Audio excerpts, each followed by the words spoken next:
This episode of The Answer is Yes Baja Sessions is brought to you by Baja Bound Insurance Services. Driving to Mexico? You can buy and print out your Mexican auto insurance policy online in minutes with their easy-to-use website. They also have great travel information to help you plan your trip south of the border. Visit bajabound.com, the easiest way to get Mexican auto insurance. Welcome to the Baja Sessions. This is our weekly show where we talk about all things Baja, and as you can probably guess, we're very pro-tourism. And I think right now is a great time to be talking about what's happening down there and how you can get there hassle-free, because that's a reality. And today I've got Tim Barnes on the phone from Boca Roja Tours. Tim, great to have you on the phone. What's happening? Hey, Jim. Good morning. Really excited to be connected again. But, for us, I'm looking at a calendar filled with trips to head down into the Valle and find other opportunities to connect with customers in San Diego who are intrigued by all the exciting changes that are happening down in Valle de Guadalupe. Yeah, it seems like every time you turn around, they're doing something else down there. There's a new winery or a new restaurant or something to do that really you can blink and there's a new winery there for you.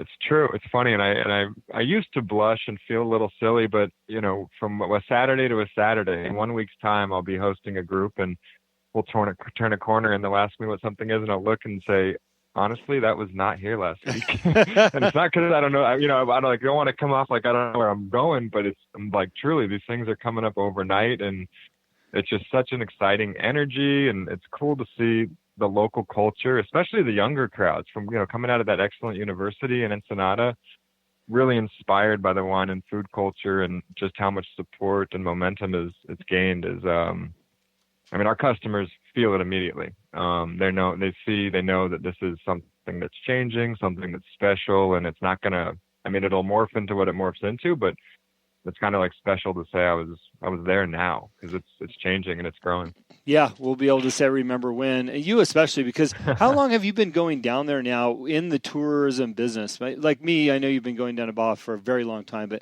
as a tour operator, Sure. How long? So we started the company about 3 years ago. Uh-huh.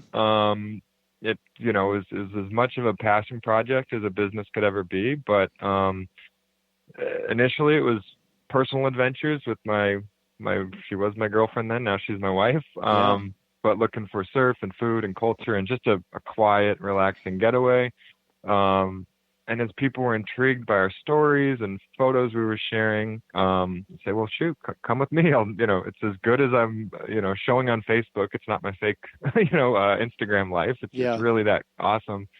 And, started bringing more and more friends and started to connect the dots and say, wow, this is a really, really unique situation. It's not just, it's not comparable to whatever local wine region or day trip. Valle is something that is on a world-class level, and it's right in our own backyard. So 3 years ago, we launched Boca Roja Baja Wine Adventures, and it's been nothing but great times. We've hosted almost 4,000 people in the last 3 years. Wow. And every one of them, without a doubt has had an eye-opening, mind-expanding experience saying, whatever I thought about Baja, whatever I thought was available in Mexico, it's something bigger and better than kind of their previous experience. So it's been a very enriching experience.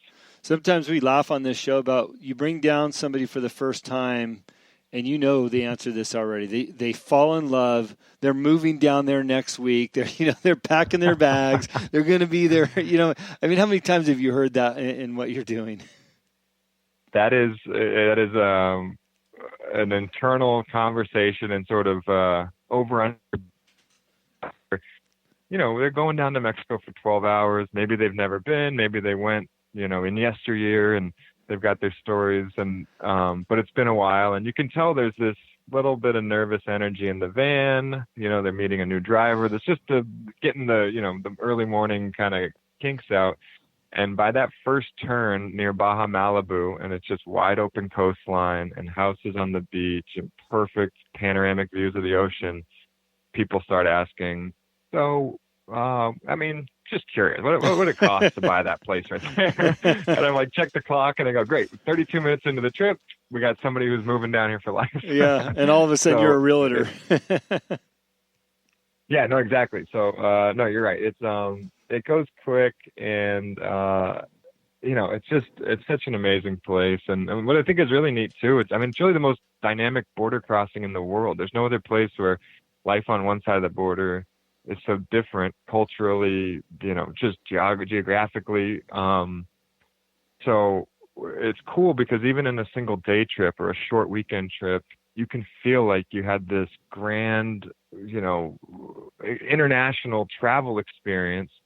And really, if you look back over your right shoulder, you can see the Coronado Bridge almost. Yeah. It's this really, really neat dynamic that I think people maybe underappreciate. And then once you have it, it's like, I felt like I traveled around the world, and it was so relaxing and exciting and fun. So it's got a great, great balance.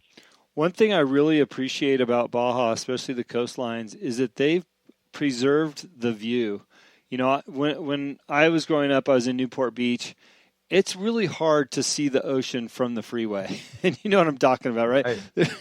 Yeah. There's a couple snapshots heading south through San Onofre and, here and there, but it's nothing like Baja. Literally almost your entire trip from, when you cross the border and you get to the coastline all the way down to Ensenada, you're looking at the ocean, and it's amazing.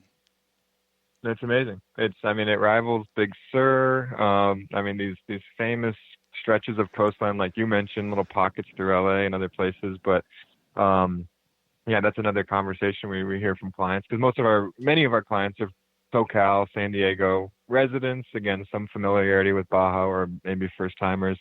But we'll hear, we don't need to go to, Cuatro Cuatros. We don't need to go to that place you mentioned with an ocean view. We live in Del Mar. I've seen the ocean. I'm like, I hear you, but just trust me on this one. I'm like, all right, whatever, you're the guide. And sure enough, we turn the corner and people are oohing and awing and taking pictures like they've never seen the ocean before, and they live on the cliffs in La Jolla. Yeah. It really is some incredible vistas, and it feels good that life has moved a little slower, and they've made protection measures to keep those features, those natural features, available to everyone. Yeah. Now, Tim, when I came across your website, I actually think you might have reached out to us, or somebody from your team reached out to us to say, hey, what are you guys doing? Wasn't really a business push, but I looked up your website. I was like, wow, these guys got it figured out from a tourism side.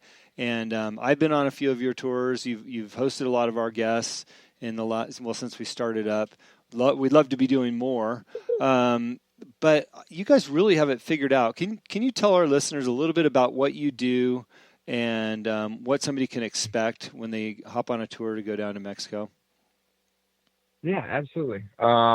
It's funny, I joke that we built maybe the most selfish business in the world, and that, we designed something that was exactly that we like to travel. And we crossed our fingers and hoped that we could find some other folks who like to travel the way we do. But basically we want to design and offer an experience that is most exciting, most tangible, most real for a wide range of travelers. So the spirit of the trips is really going to be just as impressive and just as fun and just as relaxed for a global traveler who's crossed every line item off their bucket list and visited over 120 countries. Or the people who have never left San Diego County and are going down for a friend's birthday and they're a little bit nervous about getting out of town. Both those people end the day with us and say, wow, that was a really, really special experience. So little amenities like picking people up at their homes, just taking a little bit of the friction out of travel, because whether it's airport travel, planes, trains, automobiles, that little bit of friction, sitting in traffic, which is getting worse and worse by the day. In Southern California, if somebody's getting you right at your house, that's a stress-free way to start the day. And then what we've done intentionally is not just offer a myopic experience on just Valle de Guadalupe. The whole region of northern Baja is filled with, micro communities, microclimates, micro environments that have their own zest, their own flavors, their own views, their own, locals, and with great stories and cultures. So we intentionally make a few stops on the way to the wine country and on the way back to showcase just how diverse this relatively small area is.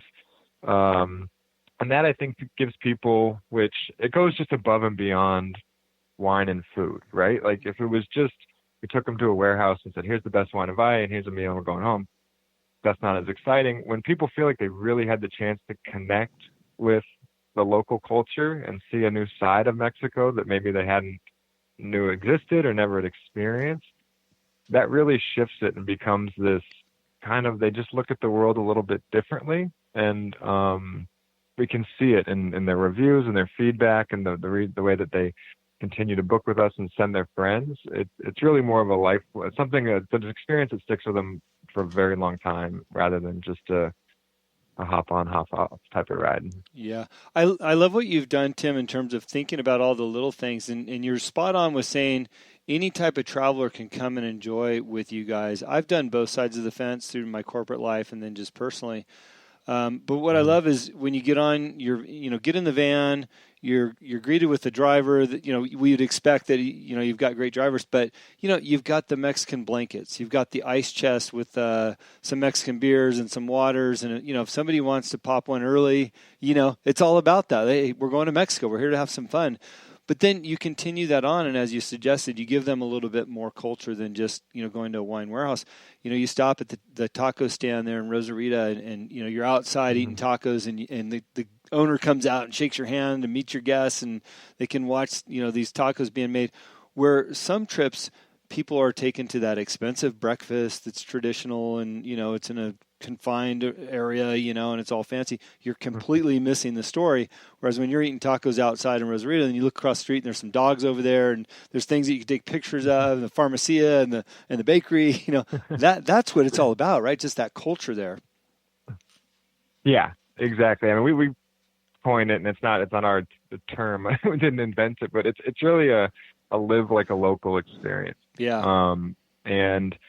The little amenities, the little, call it the bow on top touches, those feel good. But really on two sides. One, we try to couple a world-class gold standard approach to customer service and hospitality. Mm-hmm. So, we've had guests truly write a 5-star review before they got in our van. They said, this is the best customer service I've ever experienced anywhere. I'm like, wow, that's hard to believe. I was really humbled by the compliment, but wow, really? So we coupled that with, like you said, we show up in a big, beautiful, comfy, luxurious van, and a guy like me, and anyone can't see me, I look like a surfer San Diego type guy, hops out of the van and says, hey, we're going to Mexico. Let's go have some fun. And so they get this cool balance between, the Ritz-Carlton customer service approach with this cool live like a local. When we walk in, the owners are getting up and shaking our hands. We're giving high fives to our buddies who run the place. It's, people are immediately integrated into, the institutions, whether it's the famous taco shop, the top quality boutique winery, the famous chef. Everywhere we go, our customers are getting hugs and kisses and, oh my God, we're so glad you're here. Mm-hmm. That feels really, really good. That's been, people ask how did you do this? Or how did you know that spot? Or how does everyone know you? And, in Mexico, and we've really built our business on this foundation. It's, business is done with friends.